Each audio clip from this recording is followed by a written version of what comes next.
Are you ready? Let's go! Don't you sometimes just want to talk about everything? You know, there's days when you can just talk about anything. Need to sit back and chat about nothing at all? Nothing But Julie, coming at you with fun and creative topics and interviews. Did you hear Julie's podcast? She's got the greatest topics. Come join the chat about everything, anything, and nothing. So unwind and tune in to Nothing But Julie. Great topics and cool interviews with some pretty awesome people. And now, without further delay, here's Nothing But Julie.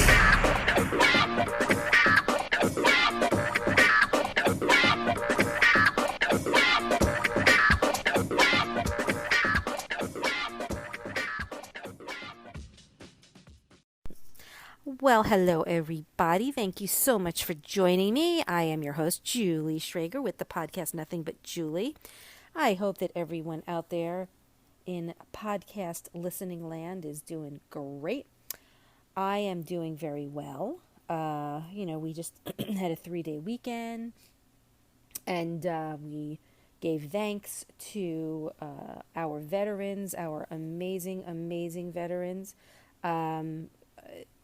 for Memorial Day, and we are almost on the tip of official summer, which is coming this month. It is June 1st, so happy June. I am in the state of Florida, and it is ridiculously hot.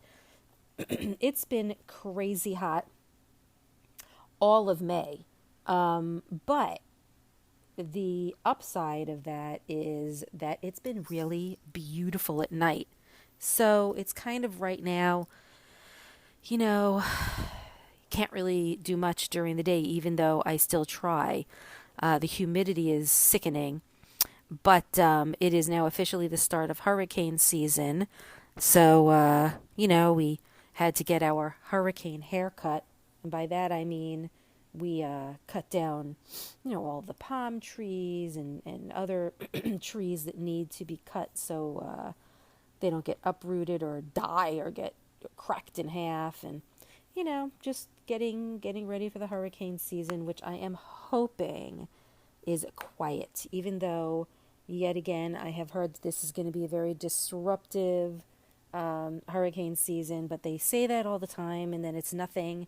I'm hoping that it's nothing with the year that we've had, but let's just keep our fingers crossed. But anyway, I have a fun, serious, whimsical kind of a topic. I started thinking about this particular topic because of something that happened to me over the weekend, and started making me think about illusions, like life illusions. And are there certain things about our lives that are illusions that we've maybe grown up with, throughout our lives, that we don't realize are really illusions, those that probably are keeping us from maybe happiness or success? And I kind of touched on this subject a short while ago in one of my other podcasts about, what is it in your life that could possibly be, holding you back in your life. And I did more research on that and came to the conclusion that it's not just us. It could also be what we've been brought up with in our lives, such as these illusions of grandeur, and what things can we learn from, and what things really truly are illusions. I mean, they're right smack in the middle of our face, like as plain as the nose on our face, these illusions that make us hold back. And I couldn't figure out, what is it? Is there one thing? And then I kind of fell onto this topic about illusions because they kind of give us a hold or a pause. It kind of protects us in a way against doing something that could be intimidating. And they're not always something that you can see, these illusions, but they do exist kind of in our subconscious, and they can kind of twist inside our brain to make us feel uncertain, not compelled to continue with something, and avoidance, until these illusions dissipate. But sometimes the illusions don't, because it's something that we've grown up with our whole lives. And so it kind of made me think, oh my God, there's more than just, like, what is it about our psyche that propels us into being the people that we are today? Well, certainly it's how we were raised. It's part of our DNA. It's what we've seen, what we've been taught. And sometimes you just are so hell-bent on those things, you don't realize what you're doing. And there are these illusions of life that are never going to go away until you actually realize that they really are just that, illusions. And how can you see beyond these illusions? What is the best way to see beyond these illusions? And these illusions of life can take over. And I am here to tell you that there is a way to figure out that you're actually living in illusion, or there's part of your life that's living in illusion. And that's why, we always come up with these excuses. And there are some really great excuses that we can all come up with as to not doing things that we really want to do. Because sometimes we just don't want to know the truth. Sometimes when you hear the truth, it can hurt so deep that you rather not hear about it. And I would rather hear the truth and then deal with my emotions and my feelings afterwards than be living a lie. And so it's with that I'm going to discuss being able to see past these illusions and seeing what the truth really is that awaits you. And I am actually on a website that's called babamail.com. So thank you to this website, because it really is a wonderful website to help you kind of search and see. But I did a lot of research and I came up with a lot of different answers. So it's not just this website, it's quite a few, but I'm mostly pertaining to this website because I feel that it has the most insight into these illusions of life. So let's just get started with the feeling of not having enough time to do the things you want to do. Now, let me just say, although I am utilizing this website, I am also giving my own, information. And one of those things I want to discuss is we all have that feeling of not having enough time. It's kind of in the basic everyday thing. Oh, I texted you. Did you get my text? 2 days ago. Oh, I did. I've been so busy.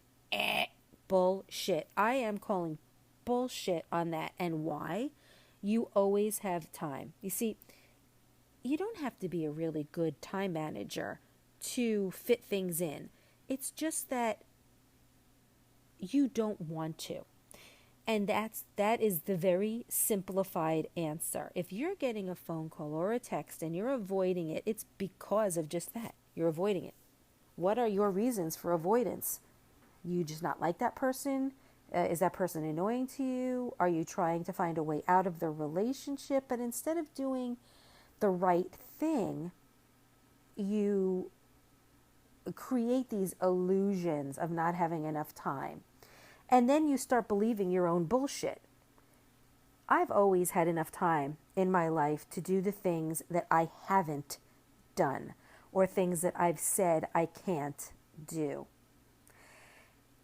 And it's just an excuse to not do the things that you really can do. it's just such a great illusion because it really makes us believe, yeah, don't worry, I'll have time later in life. I'll find the time later in life, but right now I don't have that time.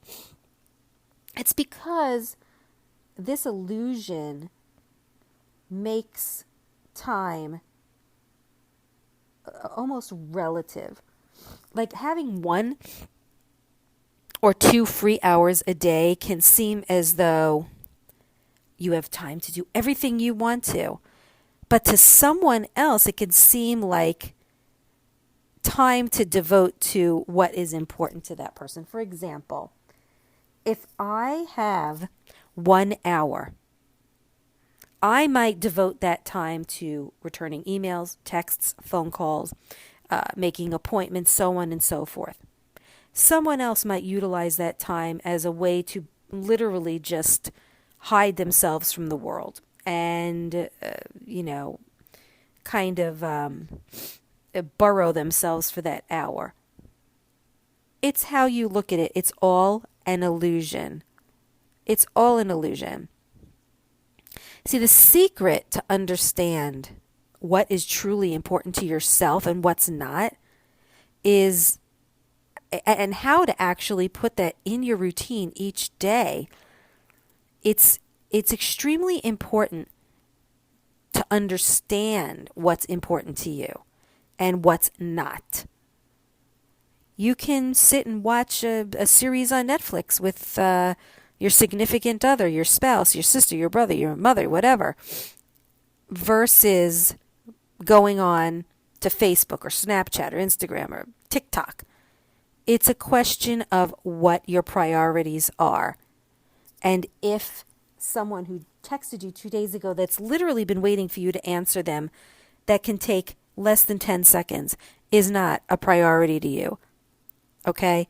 But that's the illusion. Because it makes us believe that eventually we'll have time later in life. Oh, I'll get in touch with them later. Oh, I'll get in touch with them later. But you don't. It's because time is relative. And again, having some time each day can seem as though you don't have time to do anything to someone else. But if you take that time to devote to things that are a priority, and maybe some that might not be, then it's not an illusion anymore. Sometimes you have to create space in your life to do the things you really don't want to do. But continuing on, this is a good one. It's about taking shortcuts in life. Look, if I'm going for a jog, for a run, or a walk, and I'm really tired, maybe I'll take a shortcut. It's always possible to do that. But the thing of it is, this concept doesn't exist. At least not if you want to have a fulfilling life. You have goals in your life, and each goal is a milestone. Each goal you reach becomes a milestone. That's why they call it a goal. And whatever that goal is, you are leading towards that goal, towards that milestone, and whatever it is that you've decided to make a goal. And the thing of it is only if you go through each of these goals, okay, listen to this, it's very important. Only if you go through each of these goals will your life go as planned. If you turn around or you take a shortcut, then that's not how your life is going to be planned, or your life is going to go according to a plan. It's important that you enjoy the journey towards that goal. Enjoy it. Sometimes we get so wrapped up in hating things, which I do. When it comes to exercise, I hate it. Hate it. There's no one person in this world that can ever convince me to enjoy working out. I hate it. But I have a goal, and my goal is weight loss and health. Not in that order. Health and weight loss. But because I have this goal in mind, I have to try and still enjoy my journey to get me there. Do I enjoy it? No, I hate it, but I do look forward to the results. And that's why I try to enjoy it as best I can, even if it's a very small achievement, instead of looking at it as this is such a waste or I don't need to be doing this. In fact, it actually helps me to reach my goal more satisfying. So let's say I'm going to do burpees for the day. Part of my workout for the day is burpees. It's not just burpees, but it's part of it. And all I'm doing is obsessing about the burpees. I hate them. I hate how I feel. I hate how my heart palpitates and da-da-da-da-da. And how I can't breathe and all that other crap. And what do I wind up doing? Skipping it. Because I don't look forward to it. Instead of prioritizing what the end goal is and the journey. So I have to say to myself, yeah, I might not like this, but I do know that it's really going to help me achieve my ultimate goal. And instead of doing it, fully, 100%, the way burpees are supposed to be done, we talk about the shortcuts before, but I don't consider the word modifying my workout to be a shortcut. I'm older. I'm 52 and, well, I'm not old, but I'm older. 52. And at this stage of my life, I don't care about doing anything that's high intensity. I love high intensity interval workouts, but most of it is more low intensity, meaning I still get the benefits, but I'm not that hard on my joints. So I might not jump up and down with the burpees. Like I might go down and do like the push-up thing and then go up and jump, but the jump might not be as high as I would want to just because of my joints. Okay, so that to me is more of a modification than a journey. But that makes me want to reach my goals, and it makes me feel so much more satisfied that I did it. And sometimes if you do take the longer route rather than using a shortcut, it can help you to prosper and grow, and it can even help develop you in a way to reach your goal in the best way possible. You can look back and say, oh God, that was really tough. But you know what? I did it. I conquered it. And now, today or the next day, I have to conquer something else, which I'm not thrilled about doing, but I know I've done it. I know I can do it. I know I'm not going to die. I know I'm going to be okay. I'm going to do it because I know that this is going to help me reach my goal. Period. Another illusion in our life, and this is extremely important, just in general, a huge illusion is thinking that you actually have control over your life. Now, we live in a world where things can be out of our control. And I think that it's important that we all realize that there's always going to be things out of our control. It is extremely hard for me, type A personality, to even say this. And let me let you know that it literally was the hardest thing in my life to be a part of a world that I can't control because, and I don't like the term control freak. Not a freak, but I do like to have control. And when I had my son, I realized at that point that there was only so much I was going to be able to control with him. And when you become a mom, and when you become a mom full time and you leave your work, which I did, your children become your life. And you are the number one person keeping them alive, feeding them, playing with them, changing them, bathing them, making sure they don't get hurt. And then the one thing that they don't tell you is that they grow up.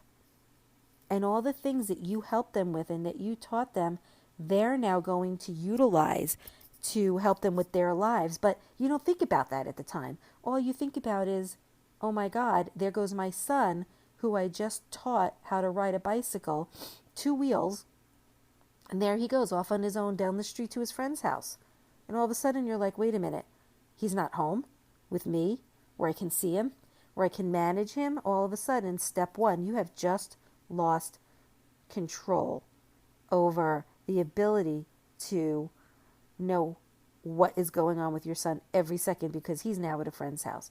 And then you start losing more control little by little by little. And it makes you realize, excuse me, that all this time, all you've been doing is building yourself up only to wind up losing control.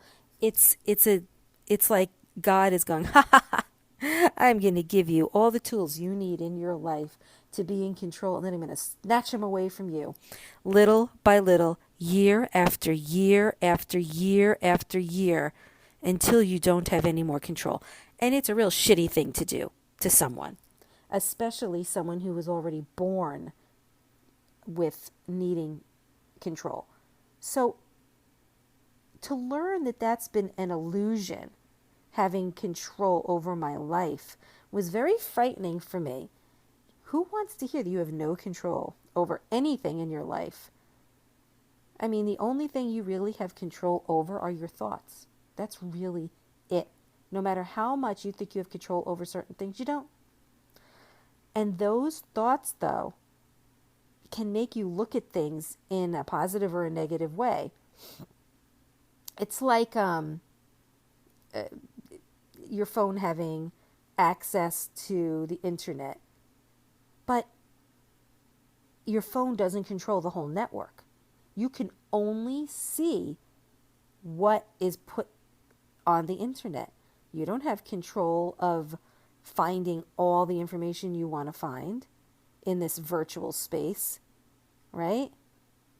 So everything that happens around us is out of our control. And there are certain things you can control, like what are you looking for in a certain space, or how you respond to the things you see or you've been told about, but not anything that happens at any one moment. And sometimes when you hear someone say this, that you do not have any control over your life, it's been an illusion, all of a sudden it's like, what? Of course I do. And then you start realizing, oh my God, I don't. And the fact that you have had control over thinking that you've had control is even harder to grasp. Let's also talk about this. I like this one, which is waiting for happiness from an external factor. Wow, that's a mouthful. So we exist primarily, the things that we exist for and with, they are primarily kind of set in a space in our mind. And everything that changes is usually due to how we react to the things that are happening and things that are around us. But many people believe that something is going to take place, like in an outside world, that can affect our feelings for the better. But that's not how happiness works. You can be happy, but happiness is temporary. You can be thrilled and ecstatic and overjoyed and celebratory over something. But if you don't know how to manage those feelings, if you don't know how to really have insight as to what you can do to hold on to those feelings, then whatever it is that's making you happy can maybe become a heavier burden that can be a source of suffering. You know, like, for example, if and this is a great example in here, it says if you win the lottery, I mean, that's really great, but it can also become a burden, which can be a source of suffering, and you will fear being robbed or maybe losing all the money. So each situation can bring with it positive and negative thoughts. And you have to decide, or we have to decide, if we want to be happy in order to be happy. Does that make sense? You want to be happy in order to be happy. And the thing of it is, it will come. As long as you decide that you want it. If you want to be happy, you will be happy. If you don't take the thought process into consideration about how you can be happy, and you simply say, because I want to be, well, then you'll make it happen. But the fact that you're waiting for happiness to come from an external factor, that's the illusion. You need to be happy internally and not wait for outside forces to make you happy. You understand that? That makes a little bit of sense. There's not any one thing that's just going to bring you full-time happiness. It's a temporary happiness. But if you can figure out how to stay happy in your life without expecting things to make you happy, well then guess what? You've just squashed that illusion. My sister is 13 months older than me. She doesn't have a lot of money. I always say that my sister is the happiest, poorest person I've ever known. Now, I don't want to question the word poorest. She does not have a lot of money. She has not had a lot of money her whole life. It's been a struggle with her. And she's doing better now, but, it's still been a struggle. But she was always happy. And all that did was squash the theory that people who don't have a lot of money are not happy. It's actually the people who have more money that are not happy. She proved to me that happiness is not about money. Happiness is what you want it to be. And she managed to live a very happy life, and still does, because that's what she wants to be, instead of letting things get under her skin that she did not have a lot of control over. These outside factors could have affected her in a negative way, but she definitely had good times and bad times. I'm not going to take that away from her. But what I'm going to tell you is she still managed to stay happy, and she didn't wait for an external force to make her happy. She pretty much relied on herself. And this is a very important illusion as well.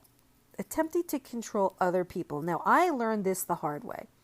I have known people in my life that I have tried to make a certain way, and I'm probably saying this the wrong way, but to control them in a way where I could be happy. And I know it sounds like, Julie, what are you talking about? Let me explain this a little bit better.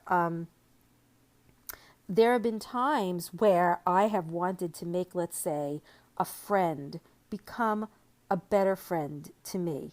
I felt that I was always the better friend, and this person or these people were not. And so I did everything I could to become someone to help them become a better friend, and then realizing I couldn't control them. I couldn't control their psyche, and realized that if they were not going to be the friend that I felt I needed from them, then I would either accept them for what they could give me, or I would move on. But that took some time. I think that we never figure out this life. That's one of the biggest illusions. We're all going to die not understanding how this life is supposed to be. No one tells us what to do or how to do it or how to live.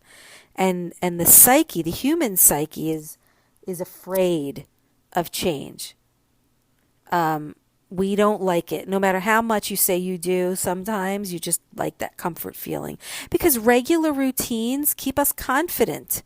It prevents us from thinking that bad things are going to happen. And even if we don't have the best situation, if we're able to manage it, keep it under a nice management point of view so far, we'll probably be able to manage going forward. So, who wants change to disrupt the flow? And when you try to change other people who have become accustomed to a particular behavior or a particular routine, then you're going to get resistance on their part, because it's an unconscious behavior. They don't realize they're doing it. They may know that they have to change, but it's not easy from a mental point of view to even start thinking about the process of changing. And then I realized that in the fact that I was trying to change or apply some kind of a change, it just wasn't going to work. It was not going to work for me or for that person. And I had to come to the realization of that at some point, that I am the one who needed to work on not changing people, because that change applied to my values, not to that person's values. And understanding that you can't change others, but you can change the way you see them, was an epiphany for me. And sometimes you don't realize these things. Sometimes it's hard to conjure up the things that I'm saying. It takes time. But I came to the realization that once I started to really look at this person instead of wanting to change them, once I started understanding that I can see them in a different way other than how I want them to be, was life-changing. I began to understand their motives, and why they did the things they did. And there would be times when I would have a conversation and talk about some of the things that kind of irk me. And the question was, can they change the way they treat me? Or do I have to change my perspective? And sometimes if you change your perspective, you can see a change when they're not even changing. It's because you changed your perspective. So the change, the real change, would take place in me or you. But sometimes that doesn't work, because sometimes even if you change your perspective into saying, okay, this is why this person acts this way. I understand it now. Let me change my view, my perspective on how I see it. Sometimes it doesn't work because it bothers you even more knowing why they treat you the way they do. And that is the illusion of trying to control other people. Once you come to the realization that you can't change people, even if you've tried to have conversations or understanding, sometimes that's the illusion. You just can't do it. And sometimes it's hard to accept it, but once you do, you realize what you really are looking for in a relationship. During COVID, many of us that were in lockdown, quarantine, or I should just say lockdown, or both, lost jobs, or lost the amount of time we were working, or had to come up with different ways of making money or things to keep us busy, depending on how old you are or what kind of job you had. And the one thing I kept waiting for was inspiration or some kind of energy, and it never came. And I have found that most people that have become, well, let's say TikTok famous, or during COVID came up with some really great resources or really fun things that just exploded and made them money or made them popular, it wasn't because of an inspiration. It was another source. And that's why I started my podcast. I realized that it was a huge illusion, waiting to be inspired. It was like what I was saying before about the external forces, that if you are waiting for an external factor to make you happy, it's never going to happen. Well, that's the same thing with inspiration. Sometimes it just doesn't come to you. What if you are waiting for that right moment? Being inspired to, write a novel or a biography or exercise, like I said before. Yet you're waiting for, again, this external factor or motivation. And then it just becomes a vicious cycle because you're waiting and you're waiting and you're waiting for something that will never happen. You might think that, ooh, I got inspired by this and I got inspired by that. It's really not that. It just happens to be at the right time, at the right place, or the right place at the right time. See, when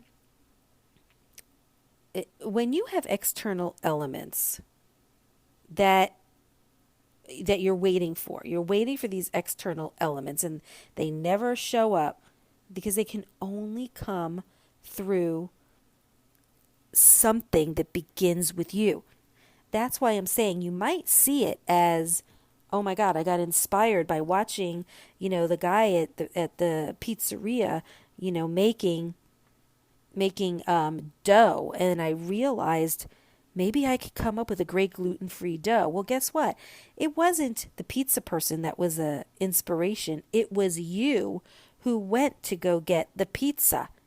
Even though you want to believe that you got inspired, which is true, you do get inspired, but it's not the inspiration that made you think of it. It was you getting up, going out, and getting the pizza. It's all an illusion if you think that waiting for inspiration is the reason why you started to do something. It's like if you're a writer and you want to write a novel, the process of writing, the process is what inspires the writer, not the topic, not what they saw. Like exercising is what provides motivation, right? So if you've done these things in the past, you probably know that the feelings that come with them makes you more alert and energetic, right? It's not the inspiration itself. It's the act, the idea of what you're going to do. The idea of writing a book is what inspires you. It's not what has given you the idea that inspires you. Because if you wait for an external source to arrive, it won't. It's the change in the way you feel that begins only within you, not waiting for that external force. So it's all a myth and it's all an illusion if you think that inspiration is your source of what got you to where you want to be. It's really you that got you to where you want to be. And another thing that's a huge illusion that I think that many of us haven't realized is if you believe that you have failed at something and that's it, it's final, I failed, that is a very huge illusion. Let me explain. There are some things that only exist in this world if you actually believe that they exist. If you believe that failure is something that exists, then it's only going to exist if you want to achieve something and can't achieve it. But the definition is what's dependent on how we relate to it. So failure isn't necessarily a bad thing at all. I actually think it's like a dead end in a maze. But if you navigate a maze and hit a lot of dead ends, eventually what's going to happen? You're going to start mapping this maze out in your head and you're going to have a better understanding of where you stand and how you can get out. So every failure you experience can tell you about something in your path that's not right. You see? So you have to take a step back and correct it. You take that step back to correct the failure, and I don't even like that word, but we'll use it. You're going to have to figure out what it is that you've done. Okay, bad example, but I'm going to put it there. So I started playing pickleball a few months ago. And I started to get very frustrated and aggravated the other day. I went out to play something called skinny singles. And it's basically two people playing pickleball, but the rules are very different than tennis because I used to be an avid tennis player. And, well, not used to be, I still am. I just haven't played in a few years. Anyway, long story short, I was so pissed off because I could not place the ball where I wanted to place it. After all the years of lessons and playing tennis, I went out there cocky and, just acting like I'm gonna kick this woman's ass. Well, guess what? She wound up kicking my ass. I could not place that ball in the spot that I wanted to, like I can in tennis. And all I kept thinking to myself is, what am I doing wrong? What am I doing wrong? And I decided, instead of being so hard on myself, I need to figure out, what have I done wrong? What mistakes have I made? And how can I correct them? So I said to her, look, I can't squash this ball on your side of the court. And she is an amazing squasher. So she said, let me throw some of the balls to you and see maybe what you're doing wrong. Well, we discovered that I was under the ball. Not only was I under the ball, but every time I went to squash it, it would hit the net on my side. So how can I squash it? Well, I said, okay, let me see you. Let me throw the ball to you a few times. And I noticed how she was hitting the ball was very different than me. And I was like, could it just be that simple? So she threw a few balls over me, but I got behind the ball instead of under it. And I hit the ball the way she positioned her racket, and all of a sudden the ball started going over. Now, were they hard and tense, squashed balls? No. But the point is they went over the net in the spot I wanted them to go in, and in time I'll be able to add more pressure to it. But the point I'm trying to make is that I started believing that I was becoming a failure at this game. And should I just walk away? But I was determined to backtrack and figure out what I was doing wrong and to correct it. And that is why it's an illusion if you believe that failure is final. It's an illusion. Correcting the mistakes, backtracking, going back to the path that you had once taken and realizing that maybe this is the wrong path. That is how you can correct yourself from being a, quote, failure. Again, I don't love that word. So every failure that you're experiencing tells you about a stage or something in your path that's just not right. Take a step back and correct it. Life itself, I consider to be a huge maze. And we can allow our failures to hurt our sense of success or correct it, because they are going to help us reach it as long as we learn from them. We teach it to our children, learn from your mistakes. But yet, as adults, we forget about it. So that's why failure is not an option. All right? And I don't mean it like failure is not an option. I don't fail. No, I mean that it is okay to fail. It's the illusion of believing that it's final is where we're wrong. I don't believe if I'm failing at something, it's final. I believe that I can always correct a mistake and try and make it as right as I can. And that leads me into feeling as though you are not good enough to succeed. Oh, this one makes me crazy. Another illusion. Psychologists say that these feelings that we're not good enough for someone or something is the basis of all of our fears. Like, why do we fear death? Because we don't know if we're going to be satisfied with our lives when that moment comes. And what about the death of our loved ones? I mean, we have fear that we're not going to be able to cope.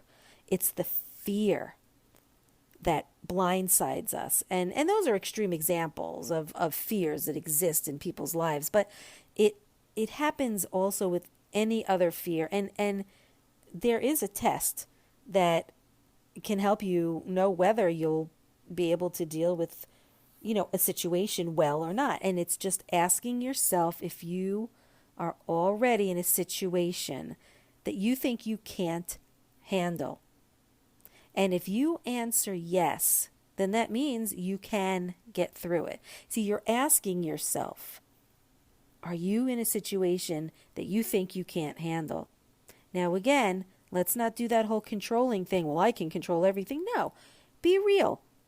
There have been times where I know that I've been in a situation that I just don't think I can handle. You're never going to be able to carry more than you can hold. Because if you already are carrying this sense of fear, you already have this sense of fear, and you want to relieve yourself, then you've got to do only one thing. There's only one option, and that's to give up that fear. I mean, you might need to lean on others, but you have to look at friends and family as life's toolbox. And it makes you capable of dealing with everything in the right way. So the illusion that you are not good enough to succeed is just that. It's an illusion. Utilize the tools in your toolbox to make you realize that life is mostly fear inside of you, and what can we do to subside that fear? What can you do if you know that there are things you just can't handle? The first step is acknowledging that you can't handle it, and then working on how you can handle that fear. And again, don't forget, no one gives you any more than you can carry. To me, I really believe that the majority of life is an illusion, and it's how we deal with these illusions that can allow us to live a healthy life. Thanks, guys, so much for joining me. I hope that you enjoyed today's podcast. Don't take it all too seriously. Just live your life the best way you can, and come to the conclusion that it's okay to allow yourself to be human. If you guys want to take a look at my social media, I am on Facebook, Twitter, Instagram at Nothing But Julie, and also take a look at my blog. If you have any questions or you want to learn more, just go to my Instagram account and click the link in the bio. Happy Hump Day, everybody.